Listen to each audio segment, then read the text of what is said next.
Welcome to A Voice and Beyond. It's Jess Baldwin. How are you?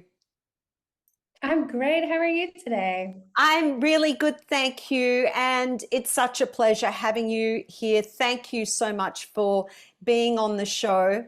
I'm very excited to have you here because over the last couple of months, I've been having different conversations with different people from academia that are outside of the classical world. And we've been talking about the status quo of CCM vocal pedagogy, which you call popular musics, and we'll go into all of that. But I think it's really important while we have this momentum that we keep it going. And thank you. I'm looking forward to your contribution to this conversation. Now, Thank you for having me. you are a creativity and artist coach, contemporary voice specialist, indie soul singer, songwriter, producer, and owner of the True Colors Voice and Artist Coaching. You have also created a space, Singing in Popular Music, where it's a learning space for voice teachers and vocal coaching. But I want to start with what has led you to embark on this incredible journey that you've been on, like so many of us have been on, because I know that throughout school you sang soul, jazz, pop, and music theatre alongside choral and classical. So you're singing a lot. But what did you actually gravitate to yourself? What music filled your soul? I truly enjoyed all of it growing up. I grew up in a very eclectic listening family and really enjoyed so much. My mom was the high school choir director where I grew up. And so I grew up in choir rehearsals and concerts, and she was doing lots of music with her students, everything from more traditional choral pieces to an annual musical to a pops concert in the spring. And that was just my mom. My dad and my stepmom also listened to a wide range of music. So I really enjoyed a lot of music and enjoyed my choral experiences just as much as singing by myself in different genres. So it was legitimately a struggle as I grew up and came into adulthood to really figure out where I really wanted to go as an artist. It took some time. Yes. I was not one of those people who was stripped of the opportunity to do things I wanted to do. When I studied classical music, for instance, in college, I had lovely teachers and experiences where there was no shaming of other musics. It was just that was the path that was available at that time. And I loved it. I loved my classical music training. My teachers were wonderful. Colleagues were great. So, it wasn't my story, even though it's a common one. It wasn't my story that I was robbed of the opportunity to do the music I love and then Yes. found it later. I truly just had to go on a journey of doing a lot of different things and figuring out what I was drawn to more over time. Mhm. So you had your formal lessons were in classical training. And I know that probably that was the only thing, as you said, that was available to you. However, you say that right after grad school, you started your personal artistry walkabout after a teacher led you to the artist's way. I'm reading this out, by the way. It was the first of a non-stop string of books about creativity, coaching, psychology, productivity, and healing, all of which found their way into your teaching as well as your own artistry. So what is the artist's way, and what was it that you discovered at that time that was so empowering to you? Sure. The Artist's Way is sort of the Bible of the creative world. If anyone has read one book about creativity, that's the one they've read. It's been around for 30 years now. And yeah, you're hard pressed to find anybody in a creativity coaching realm. It's very popular among writers, visual artists. She wrote it for anyone in any medium. And it's a 12-week self-guided course, basically, where each week you tackle a different thing that may be blocking your creativity. So could be money, could be different kinds of emotions, could be people, could be, right? So there's lots of different things that you walk through. Throughout it, you're doing something called morning pages, which is where you just do 3 pages of stream of consciousness writing in the morning. That is now a very common practice among many creative people, thanks in large part to that book. So it is so common in that realm. Things like morning pages now, many people don't even know where that came from originally, that term. Now, journaling has been around for a very long time, so let's not pretend Yes. Julia Cameron invented journaling. Yes. But when it's called morning pages, it's because Julia's particular way of talking about it became really popular and prominent. So for me, what was different about that, what that book presented to me was a very different way of thinking about how I wanted to exist as a creative person, where, you know, I was the oldest kid in my family. We oldest kids like to do things right and get our gold stars. And I also had some stuff that made it really difficult for me to feel like it was okay to do something that didn't please the adults around me. So I was very focused on pleasing authority figures when it came to my artist journey for a very long time.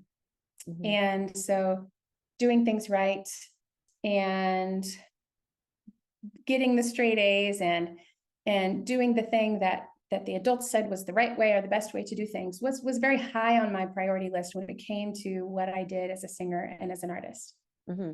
And the artist way really was something that was opening me up to releasing that way of making my creative choices.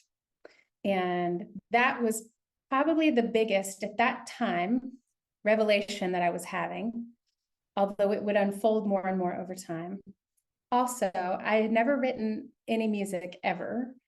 That's quite common for people who come through traditional music education systems. We're not given spaces to write music when we're in choir or band.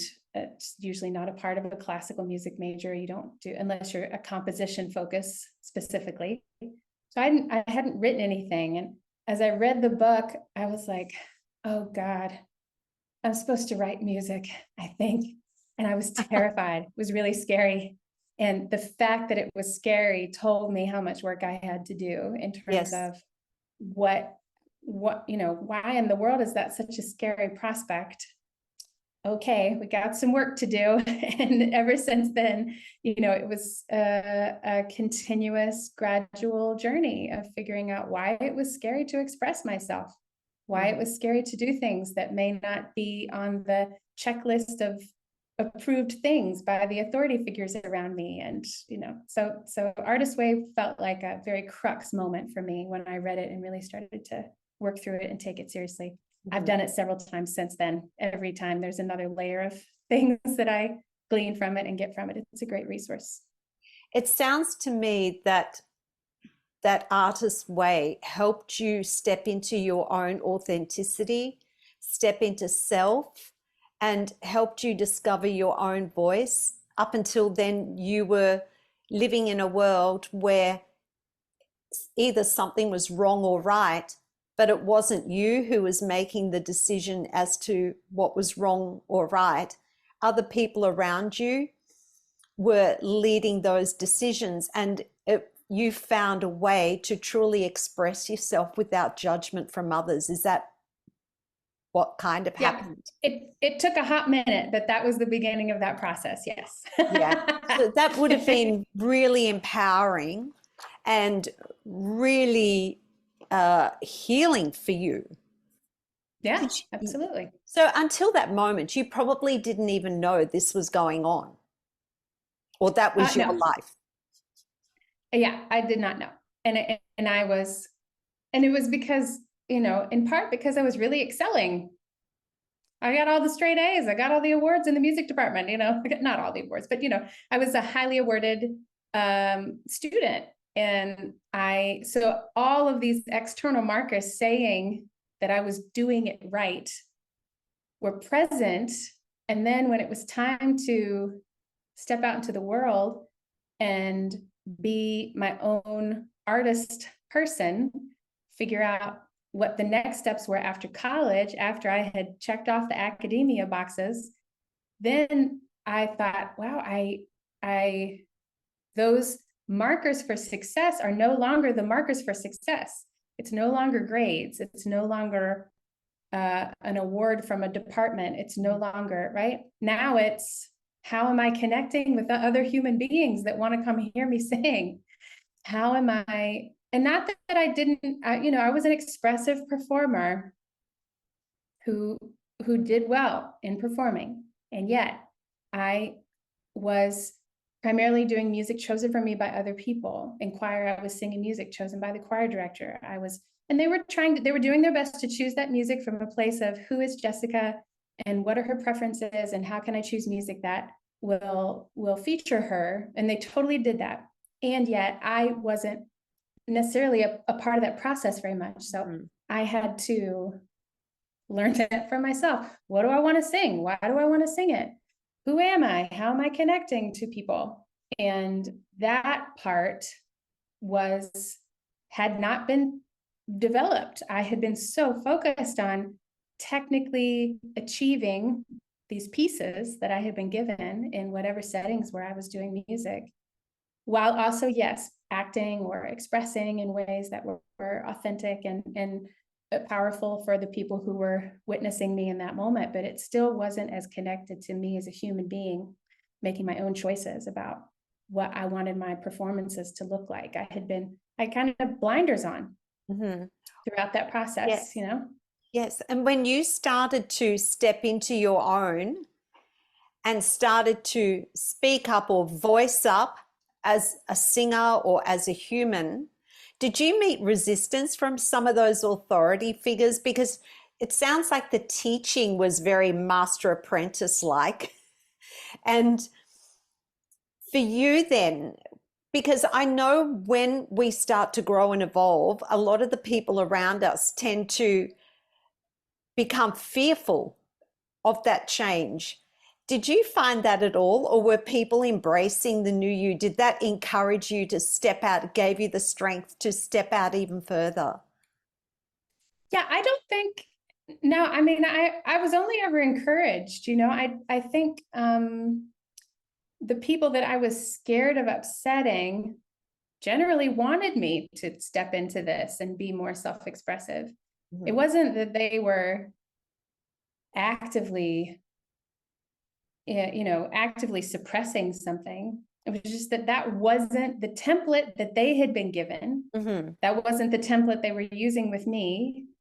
And so I think there was this, and I think in many ways continues to be this attitude in academia that academia is going to give the students the technical tools and like the history and things like that. And then they're going to figure themselves out after they leave.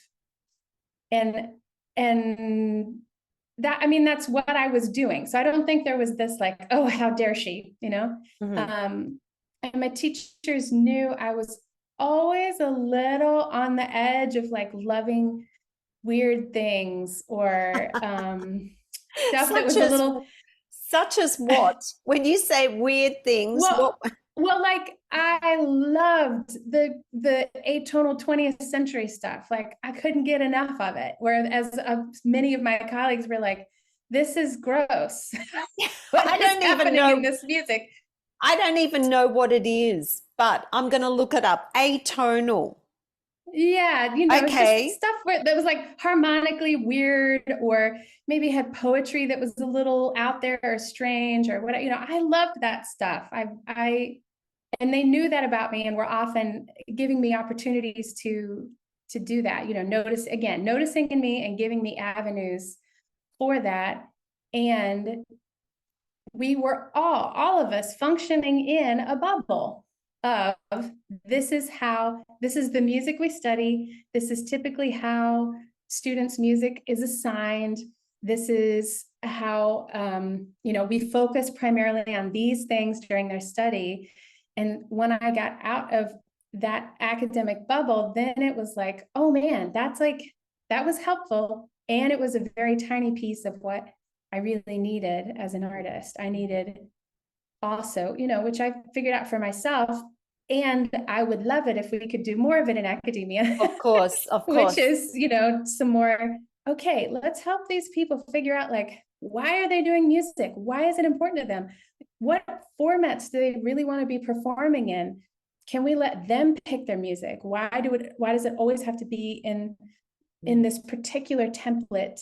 Or, I just am hoping there can be a little more flexibility in our academic music spaces for the purpose of young people developing a stronger sense of self, feeling like they have channels for self-expression, and then all of those things feeding into some of the more practical aspects of being an artist, like branding and marketing, Yes. our projects, and being able to think up and vision and plan and execute creative projects that are aligned with who we are and what we want to be doing in the world and our personal style and what we have to say and how we want to say it.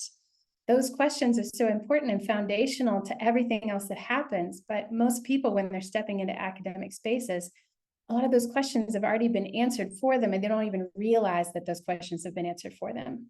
In terms of the format and how they're gonna sing it and what they're gonna sing, and the branding and marketing is already taken care of by the department. I mean, a lot of those things are just done already, and so they don't get as much experience in developing those skills for themselves in that space. And it's a gap. It was a gap for me. And it's a gap for a lot of the people I work with who came through academic spaces and are figuring it out now. It sounds like to me your journey has really impacted the way you think about everything. So a lot of what you're expressing is very much your own experience and the experiences of those around you. You had quite an extensive performance career. You won competitions, you appeared on TV. So you've had a successful career. You've also been doing a lot of songwriting. How much does all of that also impact your teaching or given you a different insight into what the teaching world should look like? I don't know that I can ever separate my teaching and my performing. I mean, they have continuously influenced each other my entire life. I mean, teaching has been because my mother was a teacher. Teaching has been a continuous, nonstop part of performing for me. And my master's degree was in performance and pedagogy because I wanted to continue studying both. I couldn't imagine not doing one or the other. So at every step, I'll do something in my artist life, realize what I learned, bring it into my teaching space. And then I go back into my teaching space and I'm learning and observing what other people are experiencing and what their needs are. And then I let that influence my performing and my own choices. So I don't think I can say that one has informed the other more.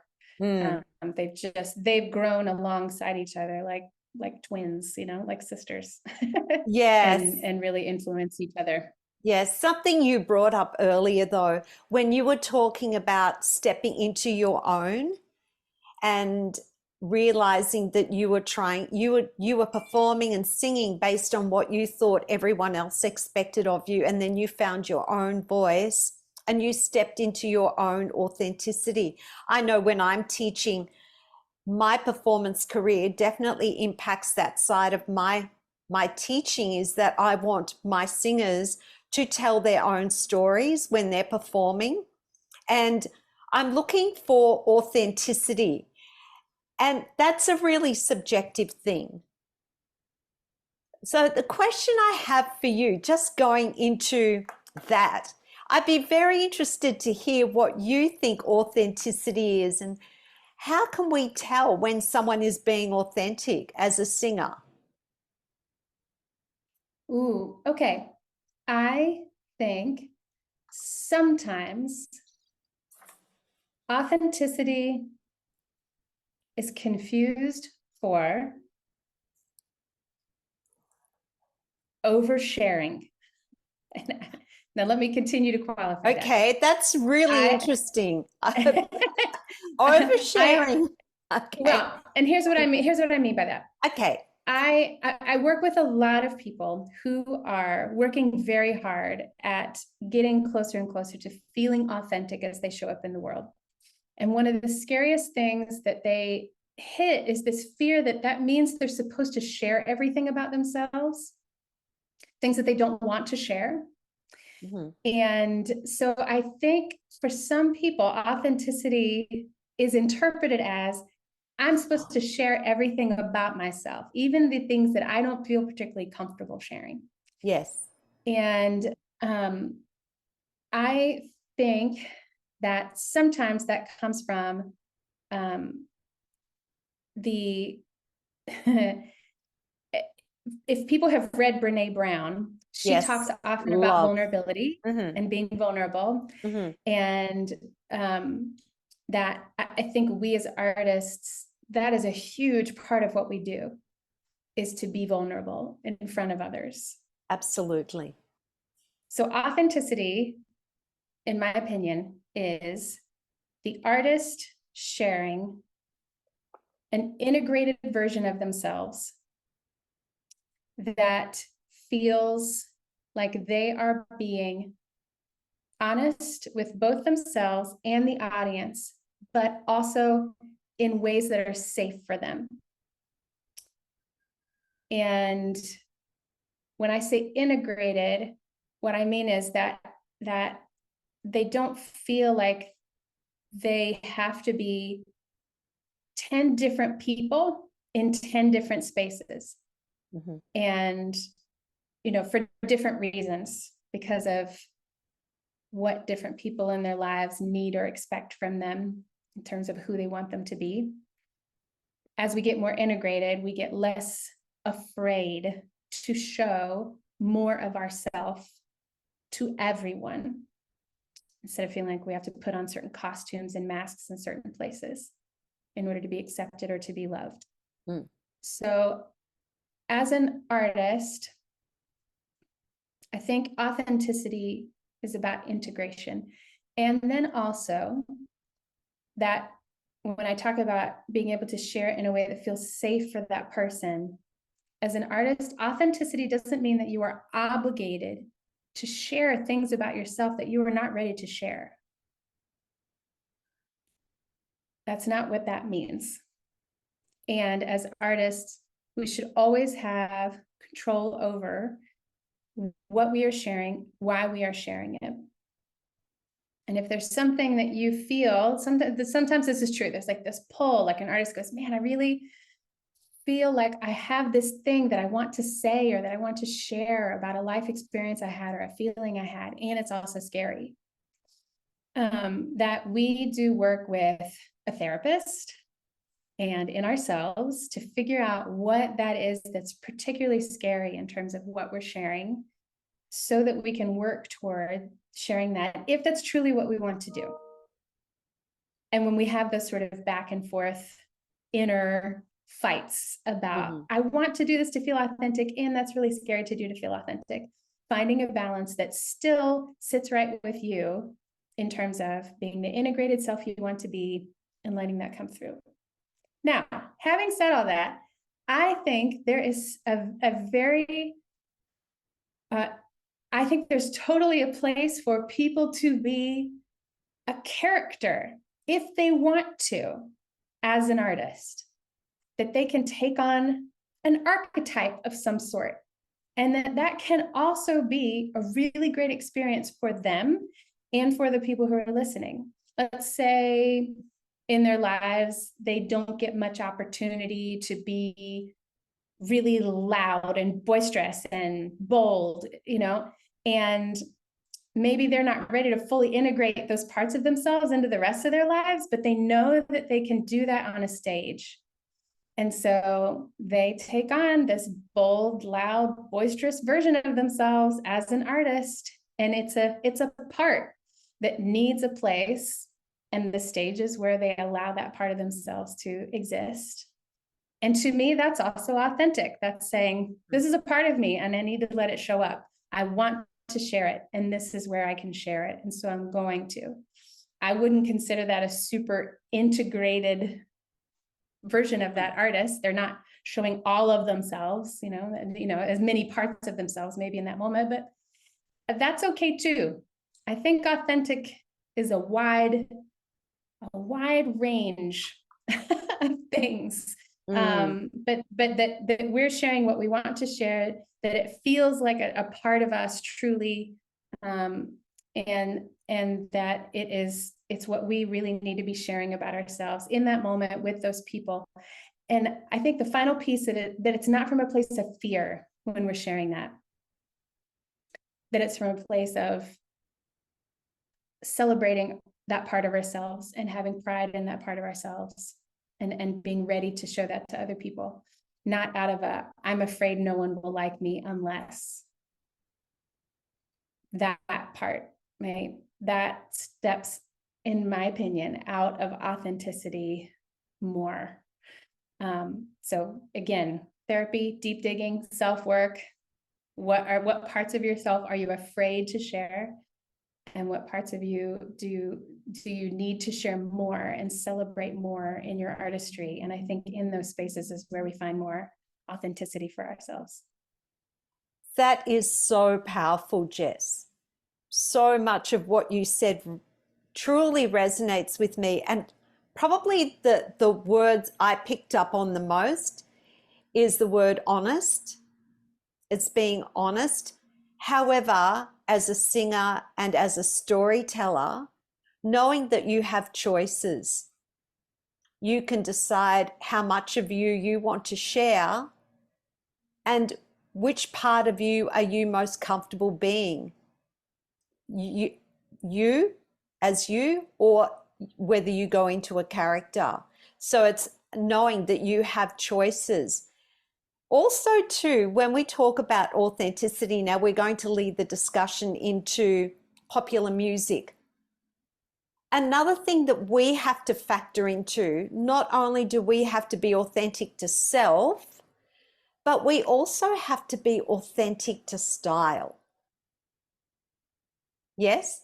So it's really important then to know when we sing a particular style, the parameters of that style, in order to be able to sing it authentically. And then as a teacher, we have to know what that is too, don't we?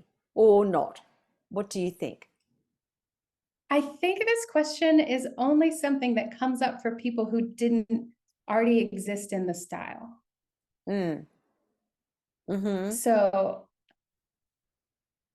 So any artist is going to make a combination of choices about their style, where whatever genre culture they want to identify with the most, the one they want to make sure is like a label that shows up on the most of the time. They want markers on their voice, in their production style, in their songwriting, in their beat making, whatever they're doing. They want enough markers in what they're doing that people from that particular genre culture recognize them as belonging to it. Yes. And then they also have to have enough unfamiliar markers to glean interest, to make people go, ooh, that's different. Oh, that's new. I haven't heard anybody do that before. Where did that come from?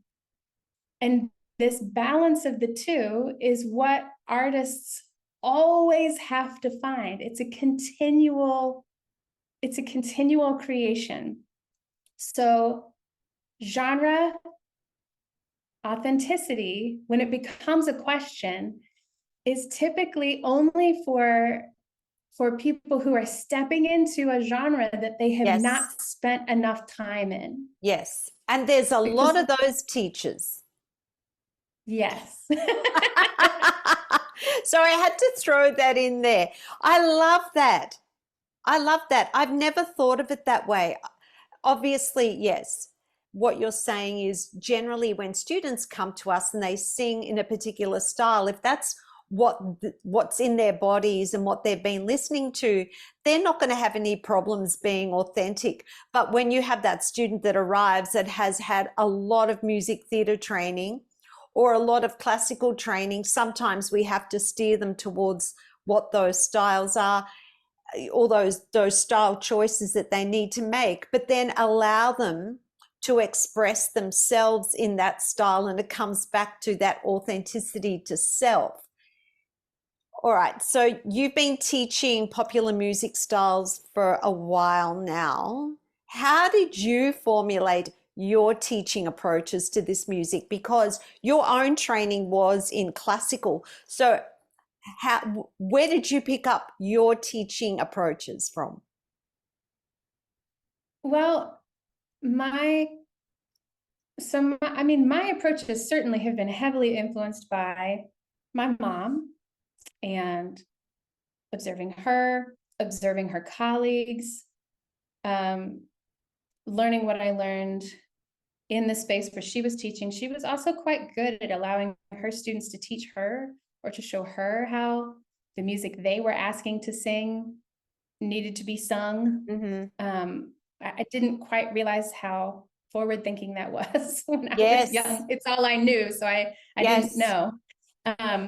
She was breaking down the master apprentice model without realizing. She truly was, yeah. Pioneering. Yep. She was. And certainly academic spaces that I was in where, master apprentice model was the model, because that's been the model for a long time. And then spaces where I was learning. So after college, I started learning. I was in a couple bands. One was a fusion and funk band. One was like a dance band. One was jazz. And the jazz stuff, I started because I wanted to learn jazz. And I was like, I'm not going back to school. I want to sing this music. Can I find some jazz musicians who will just patiently be present with me? Yes. Because I could sing the style pretty. I had grown up singing a lot of jazz. Mm-hmm. So it was on my voice, but I didn't know the language. There was so much about being a jazz musician that I didn't know. Oh, yes. The culture of speaking jazz, so to speak, right? Yeah. So I had learning that was happening in that space from those jazz musicians sort of teaching me and showing me and learning by doing. The funk fusion band, we were doing a lot of like learning by listening, learning by teaching each other, learning by picking up, what we wanted to pick up, bringing our own style to things. And when I read Lucy Green's book for the first time about how popular musicians learn, which I highly recommend, that came out in the 80s, I think. Oh, really? Lucy Green. Okay. Yeah. Yes, I've cited her. I cited her work in my PhD research, my thesis. There you go. Yes. Yeah. So Lucy Green has written multiple things, but How Popular Musicians Learn was a study she did just observing popular musicians and how they learn stuff. And when I thought back to like, yeah, that's exactly what we did in the funk fusion band. We're listening, we're learning, we're imitating. There wasn't someone in the room who was the teacher, right? So all of that fed into how I started becoming more purposeful around teaching popular musics. Because certainly in the early part of my teaching career, my teaching looked a lot more like what I had experienced in music education and academic music spaces. And then over time, there was a lot more like students bringing in stuff they wanted to learn, and then we learned it together. Like I started forcing myself to learn piano by ear I had been a strong sight reader my whole life and leaned so heavily on that I was like, this is not how most people learn this music. I've got to learn how to learn it by ear. So they would bring it in and I would make myself learn the piano parts by ear. That was part of it, right? And so like letting the student witness me learning alongside them as we were learning this song together, instead of me having to know it beforehand all the time. That was a shift that started happening more in response to the popular music learning that I had experienced and was learning about as well. And I just witnessed myself letting go little by little of more and more of that the student is there for me to feed them things. And instead that we're sort of co-learning a lot more. And yes, do they want me to tell them things they don't know? Yes, that's totally some of what they're paying me for. But they are more often than not paying me to guide them through a self-exploration process and guide them through the process of them building their own toolkit so that they can learn on their own and discover their voice on their own and discover their style on their own. And often I'm just the person asking the helpful question in the right moment, or asking them what they want to do next when they get lost, or right? So it was a lot less about me leading the way and me sort of walking beside them, and then over time walking behind them and saying, you know, being present when they needed me, but letting them lead the way a whole lot more. And you know, most popular music's learning does not have a teacher present.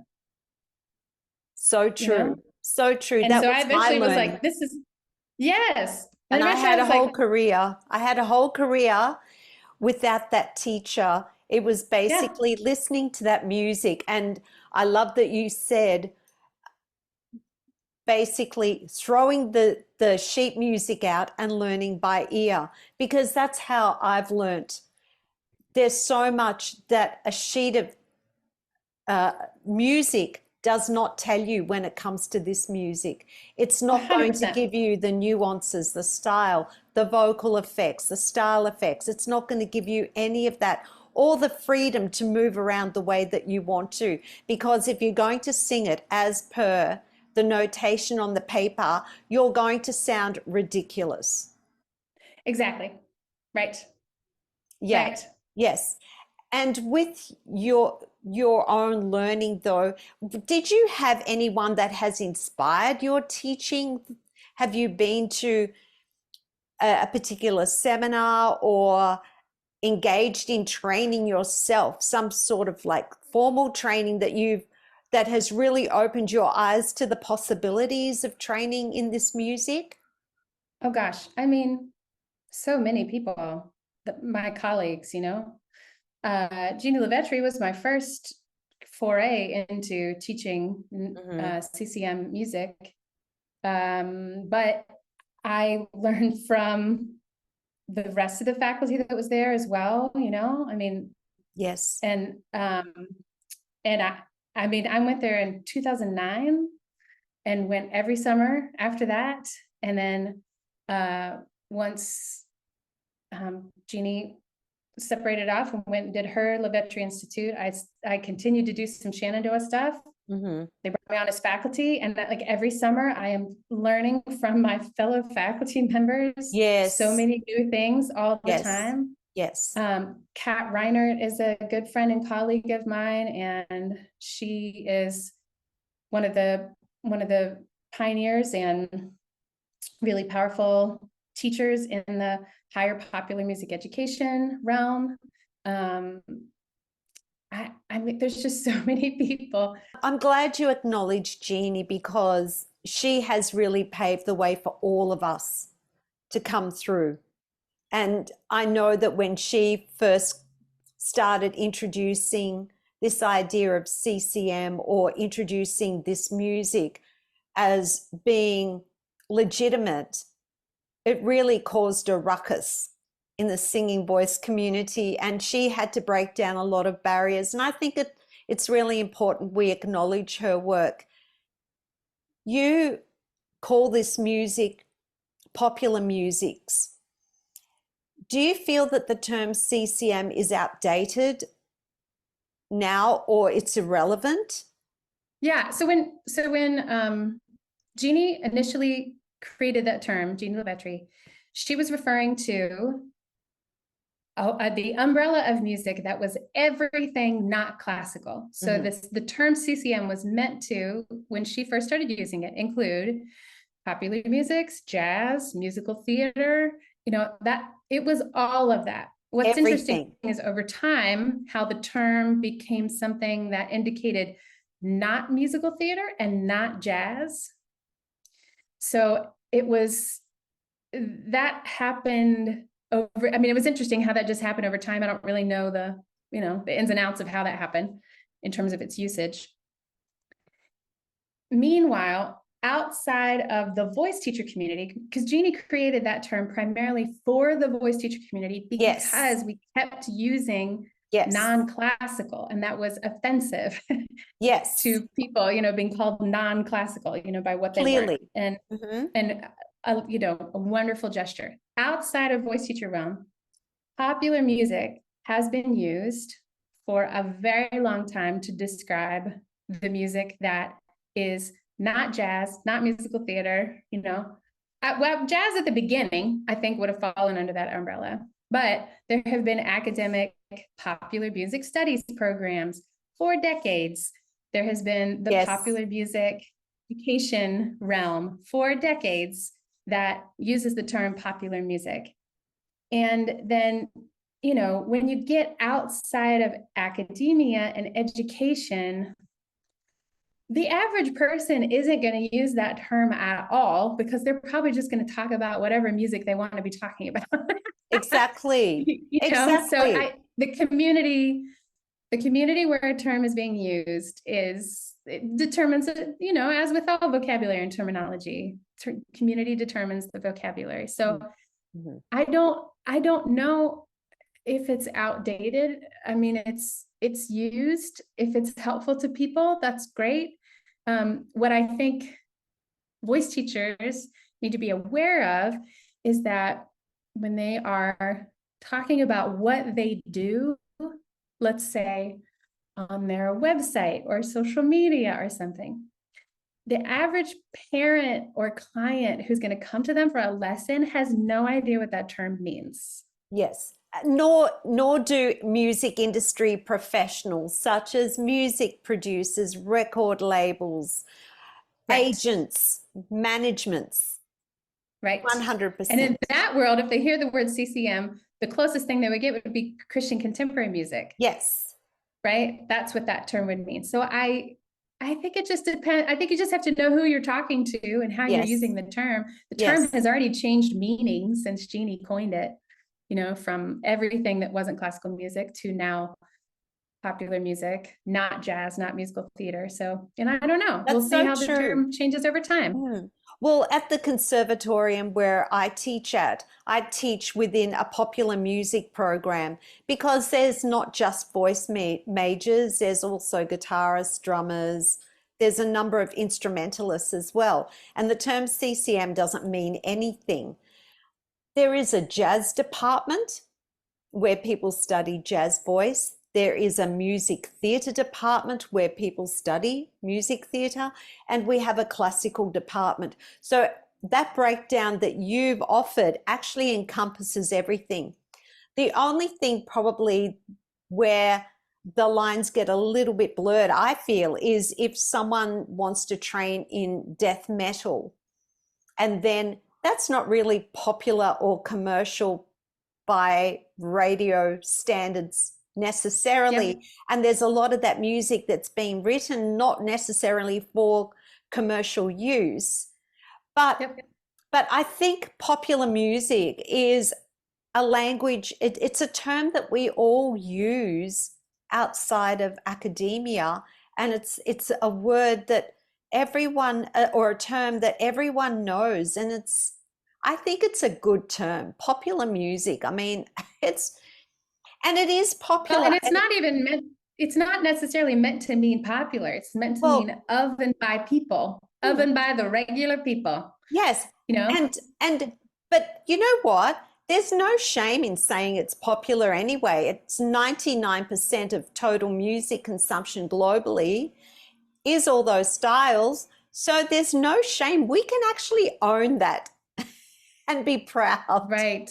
Yeah. And I think, there will never be a single term that makes everyone happy in terms No. of, and I mean, the fact that we're even trying to put everything that's not classical musical theater or jazz under one word is incredibly problematic already. And Yes.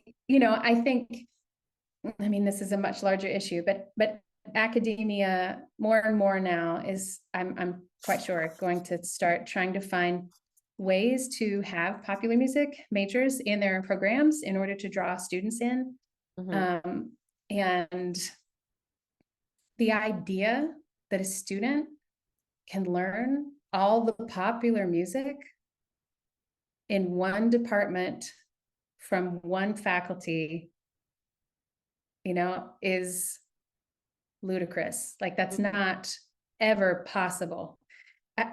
And even if a department can do their best to provide the widest array of faculty experience as possible and the equipment and things like that, they still can't provide a death metal audience for all the death metal focused students.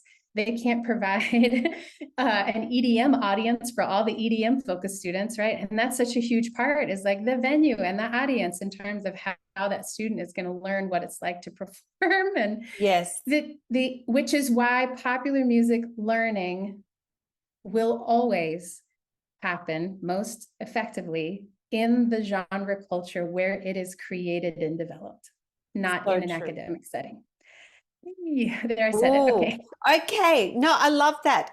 But also, we have to acknowledge, and this is what we've been talking about in a number of these episodes. I had Matt and Jackie Edwards not so long ago. I had Caleb James, my boss from Queensland Conservatorium.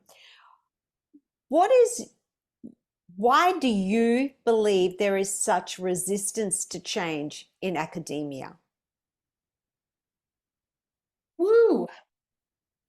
Well, change in academia is very hard, first of all, from a practical standpoint. It is a behemoth organization with so many intertwined departments, policies, financial aspects, the degrees and how degrees work and how you earn one and how the credits have to work. I mean, the way academic programs were created, I mean, they haven't changed a ton, really. Like, the structure itself has not changed a ton since the whole thing started. And because it's such a difficult thing to change, the change has been happening in whatever way it can in this very rigid structure. So it is rigid. I want to fully admit, like, that structure, I don't envy anyone trying to change that structure for the benefit of students, because there are so many intertwined parts and other people that are affected by any change that happens, and the amount of time that it takes to get things done. So there's a school in Columbus, Ohio, where I lived for a while called Grooveview.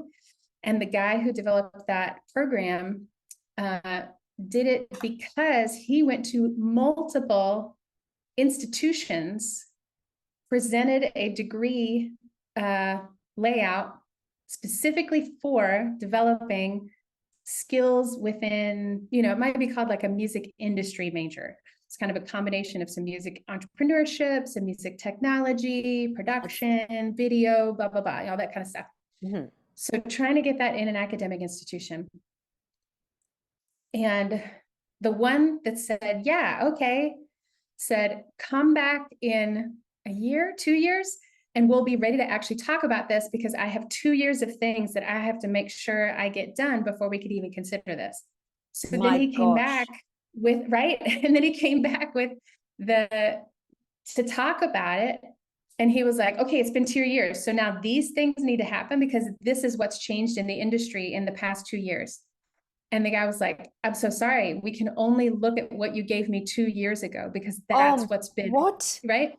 So this is how academia works. And I think that's why it's so difficult. It's so difficult. There are so many people involved and so many pieces that go into all of these decisions. They're just big behemoth organizations. So he gave up and started his own school Well, outside of an academic institution because it's like, now I can bring in whoever I want. I can change the curriculum on a dime based on whatever changes have happened on the industry. And, so I don't, yes, I know that's part of the resistance, it's just how hard it is to get things to change in that structure. yes. It's interesting because where I teach, I know I refer back to the conservatorium in this popular music program. Our students actually do songwriting, production. They work in ensembles, they collaborate, they produce music, release music, and have individual lessons for their own instrument. So it's very progressive. And my boss, who I interviewed, and he was the last 2 episodes, I think, he talked about, I love how he framed it. He said it takes controlled chaos to create change. You have to be constantly monitoring and within a controlled environment, experimenting with what works and what doesn't work, and having the freedom within that institution to allow that to happen. His background was as a music producer, songwriter, all of that, touring, performing internationally before he went into a supervisory role as a content creator or a course creator within academia. So perhaps we need more of these visionary types of people, or people from the music industry themselves, itself, to come forward and start creating these programs. But we have to have these institutions allow that to happen, and to not have the fear of change, because essentially if they don't change, as Matt Edwards said, enrollments are down by 33% in music programs in academia, and they're going to continue dropping, and teachers are going to be out of work if we don't start to make change. But then the hard thing is, all right, we start making change, and let's just look at our own industry as the singing voice teaching industry. If we want a job in academia, we have to have a doctorate, to take up a job. But if there are only 4 institutions out of over 100 that offer a master's or a doctorate level in CCM vocal pedagogy, where are those teachers going to come from? It's like, what do you put first? That's always been my argument. My point is, where are these teachers going to come from? If there's over 30,000 teachers who have websites, I'm talking about the US. So it's really, it's a hard one, isn't it? It's a mess. I mean, academia is very much a snake eating its own tail because because it hasn't figured out how to open up the requirements to bring in the people who have more than enough experience in their field to be helpful. Yes. To students, but there's no doctorate. I know. For this stuff. I know. So I don't know. They're gonna have to be open somehow. I mean, here's the thing. From what I can see, popular music does not need academia. No, it doesn't. Academia needs popular music. And so if academia wants popular music to be a part of what it does, it has to open itself to the world of popular music, and on many levels, including bringing people in who don't have academic degrees. I had a fully fledged career before I went into academia. And it wasn't until I went into academia I learned that there was a hierarchy of music. And I thought, this is the most ridiculous thing I've ever come across in my life. There were students there that were classical voice students in their first year of studies frowning upon me. And I thought, guys, you haven't even started your career journey as yet. I've had a fully fledged career, been on TV, I've recorded, I've done everything, and you're looking down on me, and you're possibly never going to earn a cent from this music that you're studying. And you're so self-righteous. So I think academia needs to wake up and go, okay, in the real world, no one cares. You're the only people that care. But anyway. Yeah, because every music is valid. It's a very unfortunate mindset that many people encounter, like you did. I'm so sorry that happened to you, where people believe that there's a music hierarchy. That's not real life. It's not real life. It's not real life. Yeah. It's academic life. And when you step outside of that bubble, man, you're going to be shocked. And you're not going to like what you're going to find. But we've gone down a whole rabbit's warren here. I wasn't intending on going so deeply in this, but I get very carried away here. It's close to my heart. I want to talk about you. And you've created a space called Singing in Popular Musics, where there's blogs and you allow for teachers to discuss their ideas and their opinions and offer their suggestions for learning.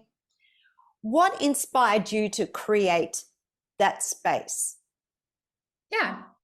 Well, it was because at the Institute, which, again, I've been every summer since 2009. The bulk of what was happening was in musical theater. And then jazz and popular music, I'd say, were about equally, didn't get touched on quite as much. I think that has changed over time. The ratios are a little different now, but for a while felt more musical theater heavy.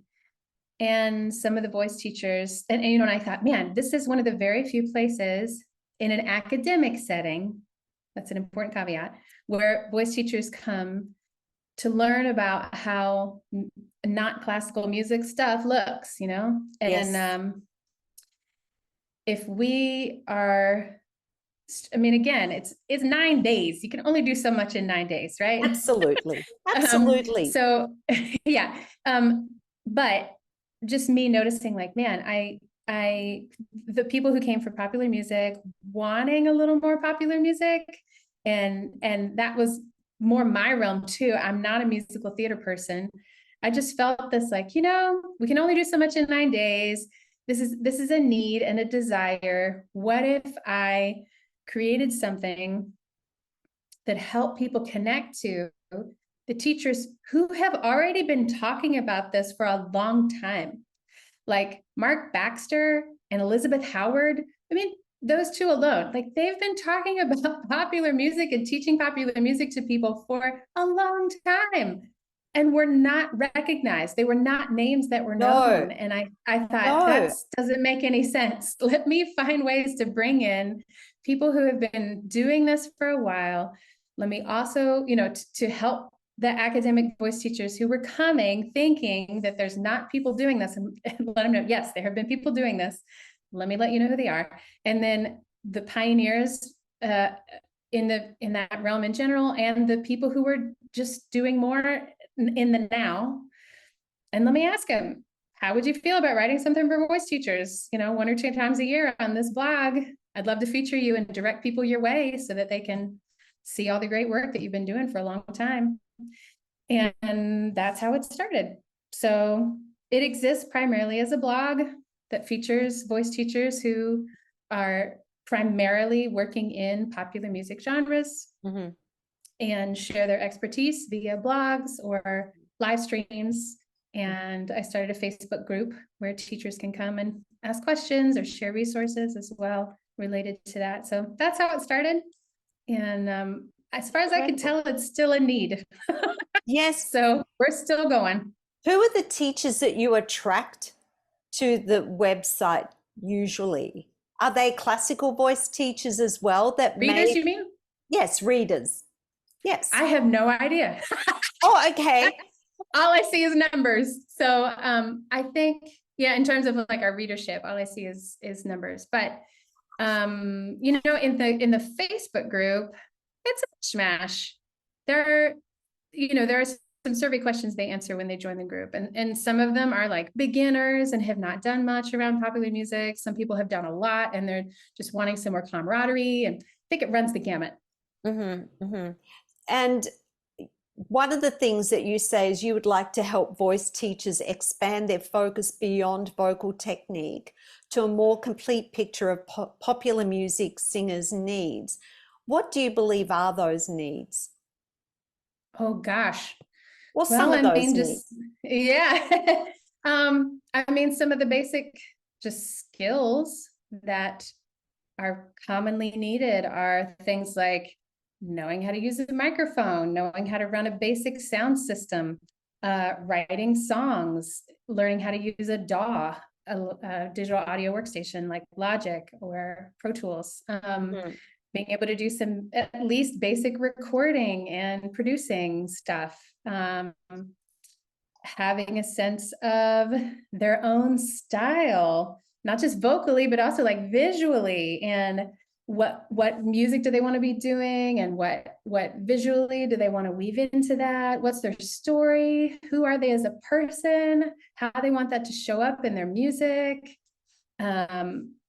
You know, entrepreneurship questions being able to be something we can answer as well for students, helping them figure out where the venues are around town that are related to what they do, and having connections that are helpful to them for those venues. Yeah, there's a lot. Yeah, there is a lot. It's very intricate and very involved what we do as popular music people. We don't just turn up in a pretty ball gown and start singing. There's a lot to consider. Sing one song and go home. It's like 4 hours later. It's learning how and doing that 5 nights a week or 7 nights a week. Right. At one time I was doing 11 gigs a week, but I did that for 3 months, you know, and learning to hustle. It's a lot. Yeah. One thing you endorse is student-led learning. And I'd like your take on methodologies. Have you ever studied a methodology? You know, a methodology in and of itself is meant to be a directive. It is the person saying, this is how I do this. And the reason you're here is because you want to learn how I do this. So the whole reason the agreed upon contract is, I will spend this time telling you how I do this. So I think, I don't know that people are always aware that that's what's happening, but you know, not all places, I guess, are meant to be student-led places. I think in some cases, students come in and say, no, I don't want to lead at this moment. I want you to show me and tell me exactly what you do. And then I'm going to do it. So I think some methodologies, you know, we can go, okay, yep, that's what you do. And then the student takes that and uses it the way that they need or want to use it for themselves. I don't know if I'm fully getting to what you're getting at. No, that's all good. It's all good. Yeah. I was referring to some of the methodologies that are out there where they promise the holy grail of singing, charge a bucket load of money for what they teach, but don't necessarily deliver what now I know what you mean. Say that, you know, and the websites are usually full of smoke and mirrors. Yes. Okay. They're heavily on social media. Right. Right. So my mind was in like teaching methodologies. So you're talking about singing methodologies. Yes. Yes. So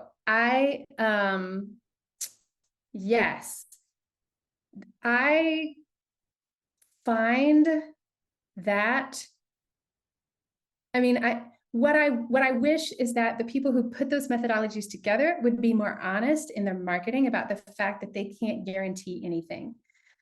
Right? Like Hallelujah. that the claims are not the claim, they can't, you can't claim that stuff.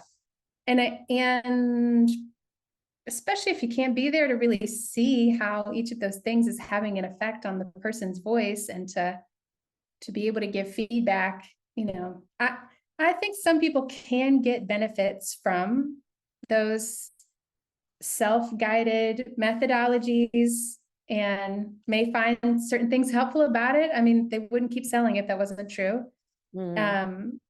But what's frustrating is when they are promising things, and then I've seen some unfortunate situations where the student has been shamed for not getting the result and been told that it's because they did it wrong or because it was their problem, and that's a pretty toxic it's a pretty toxic situation in my Absolutely. opinion.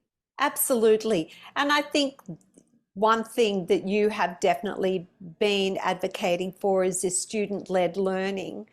How can we in the voice studio be sure that that is what we're doing? What are some examples of ways that we can be sure that our teaching approaches are student-led? Yeah, I recently did a blog. um you can find it on jessbaldwin.medium.com, but it's called Positive Influence versus Psychological Manipulation in the Voice Studio. So I know this might seem a little like not about student-led learning, but manipulation is when we're trying to get someone to change their behavior. That's the very broad definition of manipulation. And when we're doing student-led learning, our goal is to get our agenda out of the way as much as possible. And manipulation happens when our agenda is getting tangled in what we're trying to help the student do. 100%. And positive influence, in the way that Dana Morningstar was the author that I was citing, that I brought that term in from, when she was using that term, it was in opposition to manipulation. So we teachers definitely are there to be a positive influence. We're trying to help the student find their own solutions for things and come to decisions based on their needs and their agenda as much as possible without ours getting tangled in it. So some examples, let's say, we're talking about a singer who's scared to do a performance, for instance, right?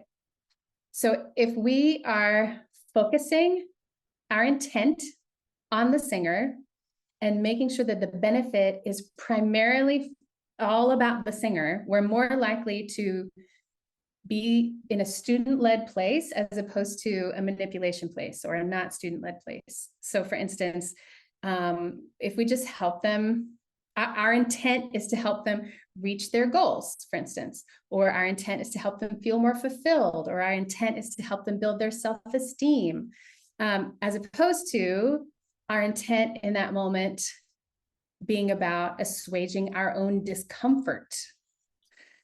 If the singer is afraid, right? That's not a student-led action.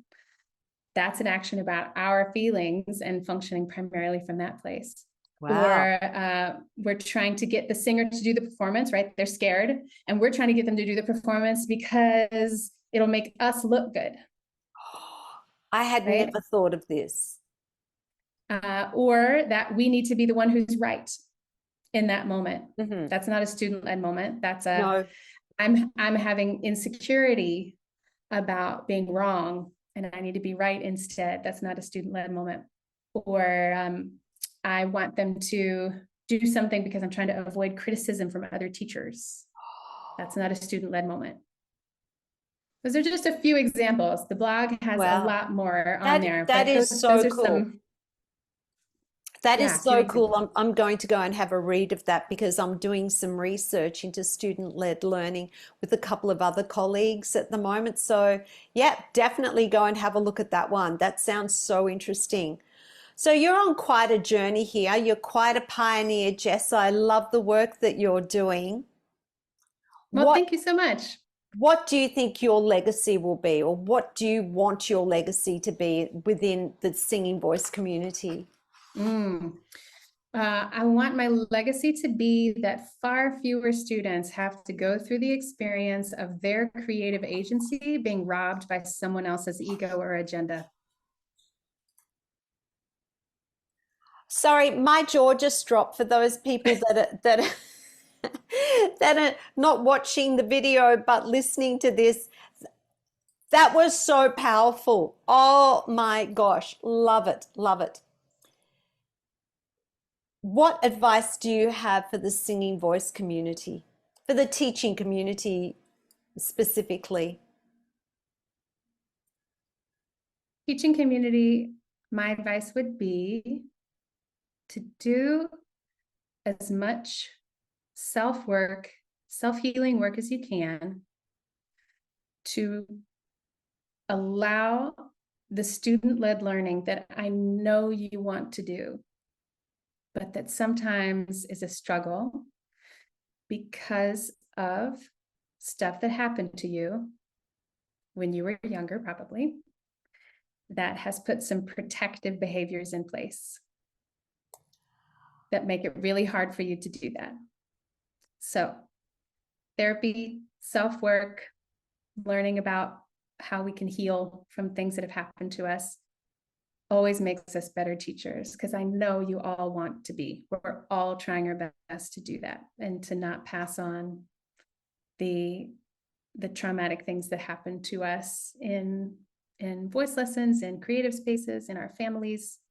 So that, in my opinion, is the foundation of everything else you do in a voice studio, from technique to repertoire to technology and songwriting. That's the foundation of all of it. Hallelujah. No, I'm hearing you. I'm hearing you. That's been the biggest game changer for me personally as a teacher. That work I do on myself has truly impacted the way that I teach.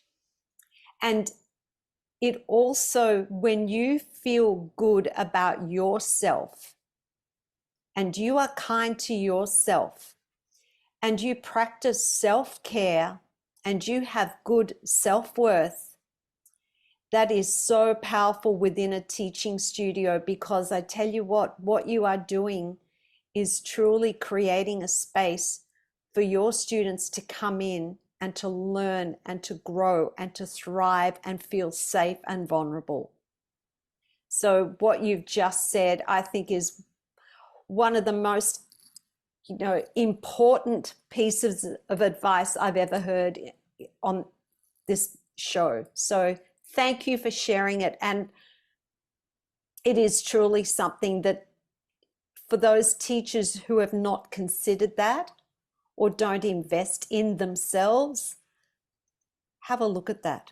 Now, we're going to wind this up. You've been so very generous with your time, Jess. It's been a joy hanging out with you.